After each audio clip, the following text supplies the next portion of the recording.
ഉണ്ണിയപ്പത്തിൻ്റെ recipe ഞാൻ നേരത്തെ upload ചെയ്തിട്ടുണ്ട്. But this time will make it with a special ingredient. Today let's make unniyappam with Saffola oats.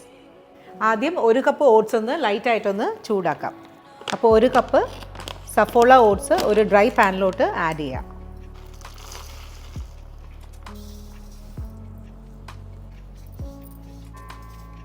ഇതിപ്പോൾ ലൈറ്റായിട്ടൊന്ന് ചൂടായിട്ടുണ്ട്. ഇനി ഇതൊന്ന് പൗഡർ ചെയ്യാം. ഇനി ഓട്സ് ഒന്ന് ഫൈൻ പൗഡറായി പൊടിച്ചെടുക്കാം.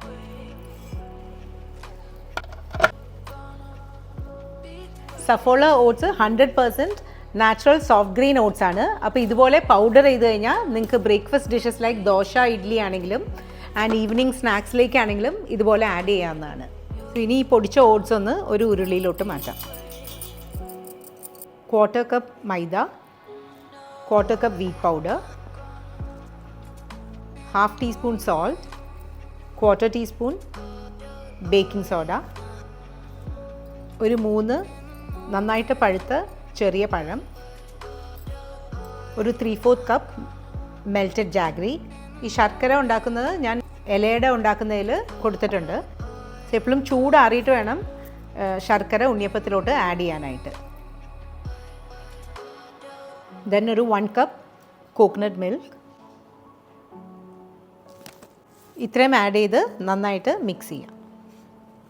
ഇതുപോലെ ഈ ബാറ്റർ നന്നായിട്ടൊന്ന് മിക്സ് ചെയ്ത് വീണ്ടും ഒന്ന് ഗ്രൈൻഡറിലിട്ടൊന്ന് ഗ്രൈൻഡ് ചെയ്തെടുക്കാം. ഈ ഒരു കൺസിസ്റ്റൻസിയാണ് ബാറ്ററിന് വേണ്ടത്. ഗ്രൈൻഡ് ചെയ്ത ബാറ്റർ ഒരു 30 മിനിറ്റ്സ് ഒന്ന് ഫെർമെൻറ്റ് ചെയ്യാനായിട്ട് വെക്കാം. ഇനി ഒരു ഉണ്ണിയപ്പം പാൻ ചൂടാക്കാൻ വെച്ച് ഓയിൽ ആഡ് ചെയ്യാം. ചെറിയ ക്വാണ്ടിറ്റിയിൽ വേണം ഉണ്ണിയപ്പം ഫ്രൈ ചെയ്യാനായിട്ട്. ഓയിൽ ചൂടായി കഴിയുമ്പോൾ ഇതുപോലെ ആഡ് ചെയ്യാം. ഒരു സൈഡ് കുക്കായി കഴിയുമ്പോൾ ഇതൊന്ന് ഫ്ലിപ്പ് ചെയ്ത് കൊടുക്കുക. ഓട്സ് ആഡ് ചെയ്യുമ്പോൾ ഉണ്ണിയപ്പത്തിനൊരു സോഫ്റ്റ് ടെക്സ്ചറാണ് കിട്ടുന്നത്. അറ്റ് ദ സെയിം ടൈം നിങ്ങൾക്കൊരു protein, fibre and iron rich ആയിട്ടുള്ളൊരു സ്നാക്കും. നമ്മുടെ ആദ്യത്തെ ബാച്ച് ഉണ്ണിയപ്പം ഇപ്പോൾ റെഡി ആയിട്ടുണ്ട്.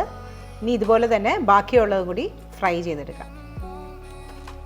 സഫോള ഓട്സ് കൊണ്ടുള്ള ഉണ്ണിയപ്പം ഇപ്പോൾ റെഡി ആയിട്ടുണ്ട്. ഇനി നമുക്ക് ഉണ്ണിയപ്പം ഒന്ന് സെർവിങ് ഡിഷിലോട്ട് മാറ്റാം.